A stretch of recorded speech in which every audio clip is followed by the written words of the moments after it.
Hello my dear students and welcome back again. Today I am going to start class 8th English NCERT textbook chapter 9th and that is The Summit Within. So my dear student, let's start this chapter. Before you read, Major HPS Ahluwalia was a member of the first successful Indian expedition to Mount Everest in 1965. How did he feel when he stood on the highest point in the world? Let us hear his story in his words. Climbing the summit and then the more difficult task of climbing the summit within. तो इसमें जो major है HPS Ahluwalia वो Indian expedition यानी कि जो mount Everest में 1965 में जो पहला अभियान था उसके एक फर्स्ट मेंबर थे और वो बताते हैं कि जब वो highest point of the world के पीक में चढ़ते हैं तो उनको वहाँ पर से कैसा फील होता है और ऐसे कौन कौन से डिफ़िकल्ट टास्क है जो कि उन्होंने वहाँ पर फेस किए हैं. तो जो स्टोरीज़ है इस स्टोरीज में उनके जो वर्ड्स हैं उनको हम आगे पढ़ेंगे. Of all the emotions which circulate through me as I stood on the summit of Everest, looking over miles of panorama below us. The dominant one I think was humility. The physical in me seemed to say, thank God, it's all over. However, instead of being jubilant, there was a ting of sadness. Was it because I had already done the ultimate in climbing and there would be nothing higher to climb and all roads hereafter would lead down? तो बताते हैं कि जब वो highest peak यानी कि mount Everest की highest peak में पहुंचते हैं तो जब वो वहाँ पर पहुंच जाते हैं तो उनके अंदर बहुत सारे इमोशंस होते हैं जो कि बाहर आ जाते हैं और वो देखते हैं कि वो क्या करते हैं, बहुत से माउंटेन्स को, बहुत से डोमिनेंट्स और बहुत से ऐसी फिजिकल्स जो उनके टास्क थे, डिफिकल्ट टास्क थे, उनको फेस आउट करके उस पॉइंट पर पहुंचे हैं. और उसके बाद वो क्या करते हैं, गॉड को थैंक्स करते हैं कि फाइनली वो क्या करते हैं, जितने भी ऑब्स्टेकल्स हैं उन सब से ओवरकम होके अपने उस गोल पे पहुंचे हैं जहाँ पर वो पहुंचना चाहते थे. और जब वो हाइट से देखते हैं कि वहाँ पर क्या होता है कि अल्टीमेट होता है क्लाइंबिंग का जो उनका दौर होता है वो बहुत ज़्यादा अल्टीमेट एक्सपीरियंस रहता है उनके लिए.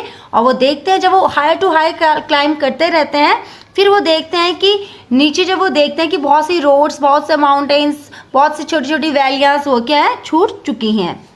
Bye climbing the summit of Everest you are overwhelmed by a deep sense of joy and thankfulness. It is a joy which lasts a lifetime. The experience changes you completely. The man who has been to the mountains is never the same again. जब वो Everest पर चढ़ जाते हैं तो वहाँ पर जाके वो एक डीप सेंस में खो जाते हैं जिसमें कि क्या होता है, एक जॉय होता है, एक थैंकफुलनेस होता है. और जब वो वहाँ पर पहुँचता है तो उनको लगता है कि उनकी ये जर्नी है, ये जॉय है, ये थैंकफुलनेस है, ये एक्सपीरियंस है, ये क्या होगा, लाइफ टाइम रहेगा. और ये एक्सपीरियंस क्या होगा, चेंजेस भी होगा, कम्प्लीटली चेंजेस भी होगा अपने डेली एक्सपीरियंस के कंपैरिजन में. और वो ये भी बताते हैं कि जो मैन अभी माउंटेन्स पे है इसका मतलब ये नहीं कि अगेन फिर से वो सेम एक्सपीरियंस उसको फील करे, उसके जो एक्सपीरियंस है वो भी चेंज होते रहेंगे. As I look back at life after climbing Everest I can not help remarking about the other summit, the summit of the mind, no less formidable and no easier to climb. और वो बताते हैं कि जब वो उस mount Everest पे पहुंच जाते हैं तो वो क्या करते हैं, जो उनके अदर समिट होते हैं, जो उनके अदर पीक पॉइंट होते हैं उनको रिमार्क करने में हेल्प नहीं करते हैं. और वो बताते हैं उनके माइंड में ये रहता है कि जो माउंट एवरेस्ट का जो समिट है वो बहुत ज़्यादा कैसा था, कम डरावना भी था और इतना ईजी भी नहीं था क्लाइंब करने के लिए comparison to other summit. Even when getting down from the summit, once the physical execution had gone, I began asking myself the question why I had climbed Everest. Why did the act of reaching the summit have such a hold on my imagination? It was already a thing of past, something done yesterday. With every passing day, it would become more remote. And then what would remain? Would my memories fade slowly away? तो क्या होता है, वो बताते हैं कि जब वो उस समिट पर पहुंचते हैं और वहाँ से नीचे आते हैं तो एक टाइम पे लिए उनको लग जाता है, उनका फिजिकल एग्जीक्यूशन क्या होता है, ख़त्म होने को होता है, यानी कि वो बहुत ज़्यादा टायर्ड हो जाते हैं फिजिकल एग्जीक्यूशन से. तो वो खुद से कुछ क्वेश्चंस पूछते हैं और उनके क्वेश्चंस क्या होते हैं, उनका फर्स्ट क्वेश्चन होता है कि मैं एवरेस्ट पर क्यों चढ़ा और यहाँ पर आने के बाद ऐसे कौन सी इमेजिनेशन है जो मैं अपने साथ होल्ड करके जाऊँगा. और वो ये भी कहते हैं कि ऑलरेडी ये क्या होगा, पास्ट में क्या होगा, कल बीत जाएगा और जो क्या डे बाय डे क्या हो जाएंगे, डे पास होते रहेंगे। फिर मेरे पास क्या बचा, मुश्किल से मेरी मेमोरीज बची है जो कि क्या हो जाएगी, धीरे धीरे क्या हो जाएगी, फेड अप हो जाएगी। All these thought led me to question myself as to why people climb mountains. It is not easy to answer the question. The simplest answer would be, as others have said, because it is there. It presents a great difficulties. Man takes delight in overcoming obstacles. The obstacles in climbing a mountain are physical. A climb to a summit means endurance, persistence, and willpower. The demonstration of these physical quality is no doubt exhilarating as it was for me also. उनके दिमाग में बहुत सारे thoughts रहते हैं और बहुत सारे क्वेश्चंस रहते हैं जो वो खुद से पूछते हैं, और वो पूछते हैं कि लोग माउंटेन्स पे क्यों चढ़ते हैं, और इसका आंसर इतना भी इजी नहीं था। इसका एक सिंपल सा आंसर था, लोग ऐसा कहते हैं क्योंकि यहाँ पर क्या होती है, बहुत बड़ी डिफ़िकल्टीज होती है, और जो मैन होते हैं उनको क्या होता है, इन डिफ़िकल्टीज से, इन ऑब्स्टेकल्स से बाहर आना बहुत ज़्यादा पसंद है। और क्लाइंब करते समय माउंटेन्स में कुछ फिजिकल ऑब्स्टेकल आते हैं, कुछ बाधाएं आती हैं, लेकिन वो क्या करते हैं, उन बाधाओं पे काबू पा जाते हैं, इसीलिए वो कहाँ पर चढ़ पाते हैं, माउंटेन्स पे चढ़ पाते हैं। और ये भी बताते हैं क्लाइंब करने के लिए इंसान के अंदर 3 चीज़ होनी बहुत ज़रूरी है। फर्स्ट है इंड्योरेंस यानी कि धीरज, सेकेंड है प्रेसिस्टेंस यानी कि दृढ़ता, थर्ड है विल पावर यानी कि इच्छा शक्ति। अगर ये 3 चीज़ें किसी इंसान के अंदर है तो वो बहुत ईजिली माउंटेन पे क्लाइंब कर सकता है, जैसे कि किसने किया था, HPS अहलूवालिया ने किया था। I have a more personal answer to the question. From my childhood, I have been attracted by mountains. I had been miserable lost when away from mountains in the plains. Mountains are nature at its best. Their beauty and majesty pose a great challenge, and like many, I believe that mountains are a means of communication with God. तो क्या होता है, वो बताते हैं कि मेरा experience थोड़ा अलग है, मेरे आंसर्स अलग है। मुझे बचपन से ही माउंटेन्स बहुत ज़्यादा अट्रैक्ट करते थे अपने ओर, लेकिन जब मैं प्लेन्स में शिफ्ट हो गया था तो मुझसे ये सब छूट गया था। यानी कि उनसे क्या छूट गया था, माउंटेन्स छूट गए थे, क्योंकि प्लेन्स में तो माउंटेन्स होते नहीं है। और वो बताते हैं जो माउंटेन्स है नेचर का एक बहुत खूबसूरत सा एक पार्ट है, और ये भी बताते हैं कि ये क्या है, माउंटेन क्या है, ब्यूटी है और मजेस्टी है, जिसमें क्या होता है, बहुत ग्रेट चैलेंज होते हैं। और उनको ये भी बिलीव था कि जो माउंटेन है, माउंटेन के थ्रू हम क्या कर सकते हैं, ये एक स्टेट और एक फीलिंग है जो कि क्लोज रिलेशनशिप है किसके बीच में, गॉड के बीच में। Once having granted this, the question remains why Everest? Because it is the highest, the mightiest, and has defied many previous attempts. It takes the last ounce of energy.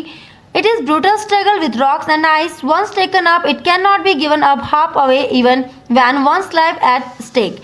The passage back is the difficult as the passage onwards, and then when the summit is climbed, there is the exhilaration, the joy of having done something. The sense of battle fought and won. There is a feeling of victory and of happiness.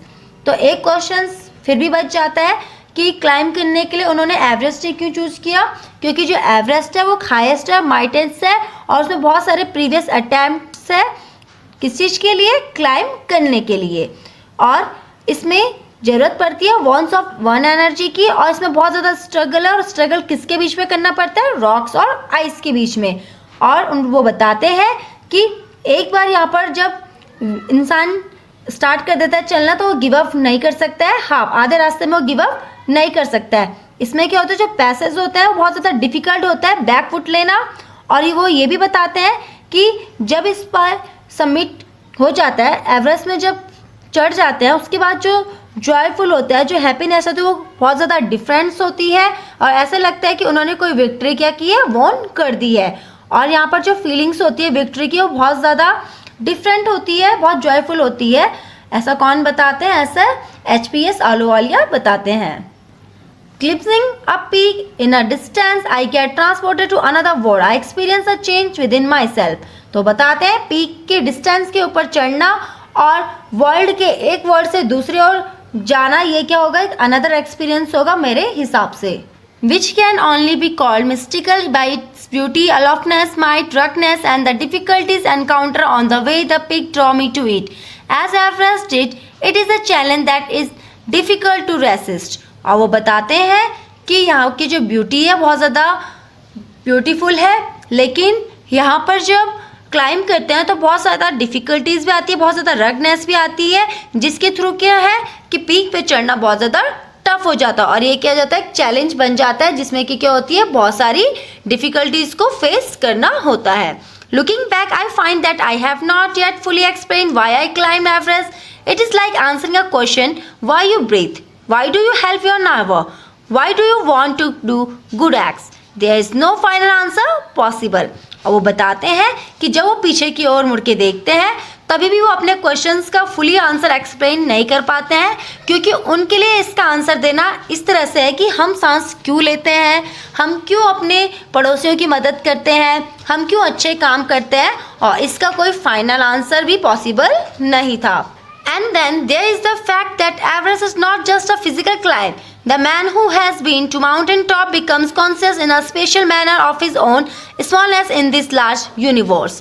और ये बताते हैं कि Everest पे चढ़ना एक physically climb नहीं है, उसके साथ साथ माउंटेन के जो टॉप्स में जब जाते हैं तो उसका एक कॉन्शियस होता है, उसके कुछ अलग से रिजल्ट्स होते हैं क्योंकि वो एक स्पेशल मैनर्स है और ये एक लार्ज यूनिवर्स का एक स्पेशल मैनर है जब वो किस पे पहुंचते हैं, एवरेस्ट के टॉप पे पहुंचते हैं.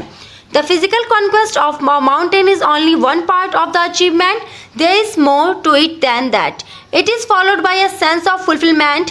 There is the satisfaction of a deep urge to rise above one's surrounding. It is the eternal love for adventure in man. The experience is not merely physical, it is emotional, it is spiritual. तो क्या होता है, वो बताते हैं कि जो physical conquest होता है माउंटेन का, ये सिर्फ एक फिजिकल अचीवमेंट नहीं है, यानी कि माउंटेन में क्लाइंब करना ये सिर्फ फिजिकल पार्ट अचीवमेंट नहीं है, उसके साथ साथ सेंस का यूज़ करना और इसमें बहुत सारी इमोशनली और स्पिरिचुअल जो फीलिंग होती है वो भी अटैच्ड होती है. और वो बताते हैं कि जब वो एवरेस्ट में सबमिट हो जाते हैं तब वहाँ पर जो उनको चारों ओर से टॉप में पहुँच के एक डीप सेटिस्फिकेशन मिलता है, वो बहुत ज़्यादा क्या होता है, इटर्नल होता है, यानी कि वो बहुत ज़्यादा आध्यात्मिक होता है एक एडवेंचर के लिए. Consider a typical climb towards the summit. On the last height, you are sharing a rope with another climber. You form in, he cuts the step in hard ice, then he blazes and you inch your way up. The climb is grim. You strain every nerve as you take every step. Famous climbers have left records of the help given by others. They have also recorded how they needed just that help. As that might had given up, breathing is the difficult. You curse yourself for having left yourself in for this. You wonder why you ever undertook the ascent. There are moments when you feel like going back. It would be sheer relief to go down instead of up. But almost at once you snap out of that mood. There is something in you that does not let you give up the. तो जो mister आलू वाली हैं वो उसमें बताते हैं कि आपको क्या करना होता है कि जब वो क्लाइंब करते हैं तो उस हाइट पे पहुंचने के लिए वो लोग क्या करते हैं, एक ही रोप को दो लोग शेयर करते हैं. तो एक क्या करता है, आइस को कट करता है, दूसरा क्या करता है, स्टेप को अप करता है और इसके हेल्प से वो क्या करते हैं, क्लाइंब कर पाते हैं. और वो ये भी कहते हैं कि जो फेमस क्लाइंबर है वो क्या करते हैं, कुछ रिकॉर्ड्स अपने यहाँ पर छोड़ जाते हैं दूसरों की हेल्प करने के लिए. और वो बताते भी हैं कि क्लाइंब करने के लिए हमें एक दूसरे की हेल्प की ज़रूरत भी पड़ती है. और ये वो कहते हैं कि वहाँ पर सांस लेना बहुत ज़्यादा डिफ़िकल्ट हो जाता है और जब क्लाइंब करते हुए सांस लेना डिफ़िकल्ट हो जाता है तो अपने आप को कर्स करते हैं, अपने आप को कोसते हैं कि आपने अपने आप को यहाँ पर आने के लिए क्यों चुना, आप यहाँ पर ही आना क्यों चाहे, आप क्यों लोगों को देखकर, क्यों लोगों के जो पुराने क्लाइंबर्स हैं उनको देखकर इंस्पायर्ड हुए और आपने यही फील्ड चुना है कि आपको माउंट एवरेस्ट पर जाना है. उस मोमेंट पे उनको ये फील होता है कि हम यहाँ से नीचे चले जाते हैं और इससे हमें क्या मिलेगा, बहुत ज़्यादा रिलैक्स फील होगा बजाय ऊपर जाने के लिए. लेकिन जब आप चलना स्टार्ट करते हैं तो आपका मूड है वो स्नैप हो जाता है, चेंज हो जाता है और वहाँ पर कुछ अलग ही फीलिंग्स होती है जो कि आपको इंस्पायर्ड करती है किस चीज़ के लिए, कि आपको गिव अप नहीं करना है. Struggle and you go on. Your companion keeps up with you just another 50 feet or 100 maybe. You ask yourself, is there no end? You look at your companion and he looks at you. You draw inspiration from each other and then without first being aware of it you are at the summit. तो बताते हैं कि जो struggle होता है वो carry on रहता है और तुम चलते ही जाते हो और जो आपका कंपेनियन होता है, जो आपका साथी होता है वो भी आपके साथ रहता है और जब 50 फीट क्रॉस हो जाते हैं, उसके बाद 100 फीट क्रॉस हो जाते हैं, उसके बाद आप अपने आप से पूछते हो क्या इसका कोई एंड भी है या ये कंटिन्यू ऐसे ही है। तो वो क्या करते हैं, एक दूसरे को देखते हैं, जो कंपेनियन होते हैं वो एक दूसरे को देखते हैं और एक दूसरे को देख देख के इंस्पायर्ड होते हैं और फाइनली आपकी लाइफ में वो मोमेंट्स आ जाता है जब आप क्या हो जाते हो, अपने गोल में पहुंच जाते हो, जो आपका समिट है वहां तक पहुंच जाते हो। Looking around from the summit, you tell yourself that it was worthwhile.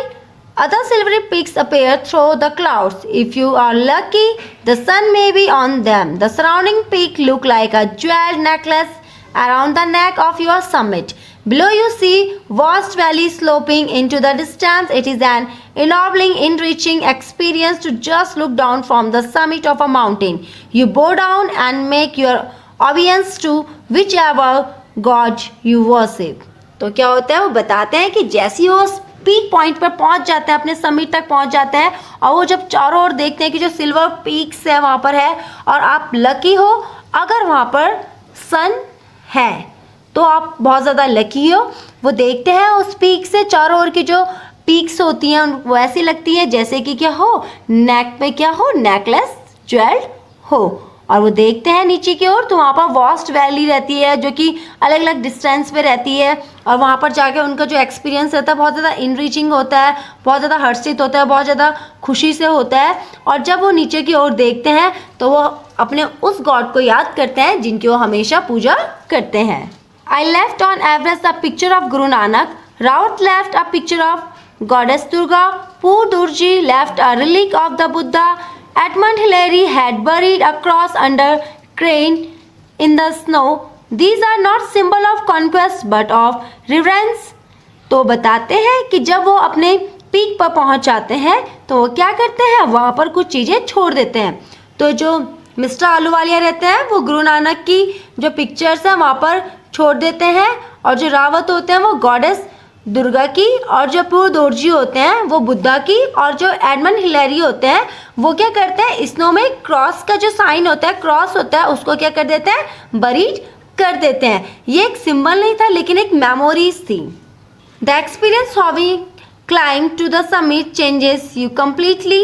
और बताते हैं कि जो क्लाइंब का जो एक्सपीरियंस है वो आपको कम्प्लीटली चेंज कर देता है। There is another summit, it is within yourself, it is in your own mind. Each one carries within himself his own mountain peak. He must climb it to reach to a fuller knowledge of himself. It is fearful and unscalable. It cannot be climbed by anyone else, you yourself to do it. The physical act of climbing to the summit of a mountain. तो बताते हैं कि जो another summit है वो अपने आप से पूछते हैं क्या इसके बाद कोई अनदर समिट है। और सबके दिमाग में ये क्वेश्चंस रहता है, हर एक इंसान यहाँ से अपने दिमाग में एक क्वेश्चन लेके जाता है कि क्या इसके बाद कोई और माउंटेन पीक है जहाँ पर वो समिट कर सकेंगे। लेकिन इसके लिए पूरा नॉलेज होना बहुत ज़्यादा ज़रूरी है। ये फेयरफुल भी है, डरावना भी है, फॉर्मिडेबल भी है और अनस्केबल भी है। लेकिन आप तब तक क्लाइंब नहीं कर सकते हो जब तक आपने ठानी ना हो, और क्लाइंब करने के लिए सिर्फ आप ही अपने आप की हेल्प कर सकते हो। और वो बताते हैं कि फिजिकल एक्ट क्लाइंबिंग में बहुत ज़्यादा इम्पॉर्टेंट भी रखता है। Outside akin to act climbing the mountain, within the effects of both the climb are the same. Whether the mountain you climb is physical or emotional and spiritual, the climb well certainly changes you. It teaches you much about the world and about yourself. तो बताते हैं कि climbing करना mountain में ये एक effects है जब हम क्लाइंब करते हैं सेम टाइम पे, और जो माउंटेन में क्लाइंब करना ये एक फिजिकल और इमोशनल और स्पिरिचुअल फीलिंग्स है। और जब माउंटेन्स में हम क्लाइंब करते हैं तो हमें वर्ल्ड का नॉलेज हो जाता है और उसके साथ साथ हम क्या है, हमें इस बात का पता भी चल जाता है। I venture to think that my experience as an Everester has provided me with the inspiration to face life's ordeals resolutely. Climbing the mountains was a worthwhile experience. The conquest of the internal summit is equally worthwhile. The internal summits are perhaps higher than Everest. और वो बताते हैं कि जो मेरा experience है as a Everester, तो ये क्या है, मेरे लिए एक इंस्पिरेशन भी है, उसके साथ साथ एक पेनफुल एक्सपीरियंस भी है। माउंटेन पे क्लाइंब करना ये क्या हो सकता है, अगर डिटर्मिनेशन है इसके लिए क्या चाहिए, आपके अंदर एक डिटर्मिनेशन होनी चाहिए, एक फर्मनेस होनी चाहिए, जिसके थ्रू आप क्या कर सकते हो, उस पर क्लाइंब कर सकते हो। और ये बताते भी हैं कि जो इंटरनल समिट्स होती है ये भी बहुत ज़्यादा इंपॉर्टेंट करती है जब आपको हायर एवरेस्ट में क्या करना है, क्लाइंब करना है। So my dear student, that's all about this chapter and the conclusion of the summit within. We can overcome any obstacle or any situation in life if we have endurance, persistence and willpower. I hope you all sort out your problem very well. Thank you.